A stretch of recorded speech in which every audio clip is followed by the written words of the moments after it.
ये रिश्ता क्या कहलाता है में अभीरा अपनी बेटी को ढूंढने के लिए अलग अलग शहर एक एक टाइम पर सर्च कर रही है। वहीं दूसरी तरफ मायरा भी अपनी माँ के बारे में सवाल कर रही है। अरमान को हेलुसिनेशंस हो रहे हैं कि कैसे अभीरा वहाँ पर है और अभीरा अरमान से सवाल कर रही है कि दो जवाब पूकी को कि क्यों उसकी माँ उसके साथ नहीं है।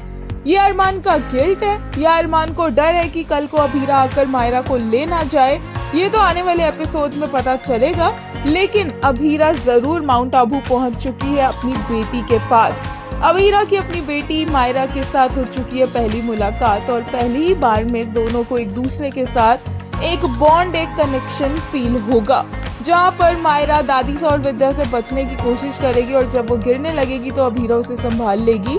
और तो और मायरा ने जो सारी ऑर्डर की है वो देने के लिए अभीरा अरमान के घर तक पहुंच जाएगी। दोनों एक दूसरे से अभी फिलहाल मिल तो नहीं पाएंगे, लेकिन ये एक नई फ्रेंडशिप की शुरुआत है जो पूकी और अभीरा के बीच में स्टार्ट हो चुकी है, क्योंकि दोनों ये तो जानते नहीं है कि उनका रिश्ता क्या है, लेकिन दोस्ती का रिश्ता तो जल्दी उनका बन ही जाएगा। वहीं दादिसा को लगता है कि अभीरा उनकी वजह से स्टक है और अभीरा को अपनी लाइफ में मूव ऑन करना चाहिए। वो अभीरा को रियलिटी चेक भी देती हैं कि अरमान का इंतजार उसे नहीं करना चाहिए।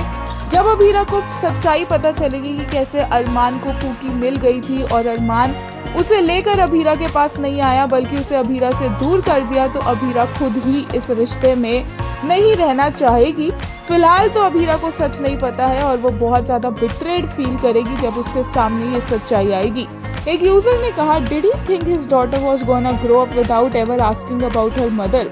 ही is such a man child, it's actually unbelievable. Abhira और पूकी के लिए एक यूजर ने कहा, now they are going to meet finally, though they don't know who they are to each other, Abhira and pookie are going to meet after 7 years. एक user ने कहा, 13 cities, countless tears and one unbreakable hope. Abhira now walks the path to Mount Abu where love might finally lead her back to Pookie. एक ने कहा, to be honest the sleep is very boring. देखने का मन ही नहीं करता. There is no high voltage drama, no family vibes. In every leap there is something refreshing which keeps audience seated. But इसमें तो कुछ भी नहीं है। एक और यूजर ने कहा, 7 years of search, guilt, grief, wait and no closure. Abhira is still stuck in time. वही एक ने कहा, the show is confusing me with Arman's character. Today saw Arman hallucinating of Abhira. She questioned Arman about keeping the child away from her. Is this his guilt or is he afraid that she will take away Myra from him? And why the Mangal Sutra for Abhira in his hallucination? Does he know she is waiting?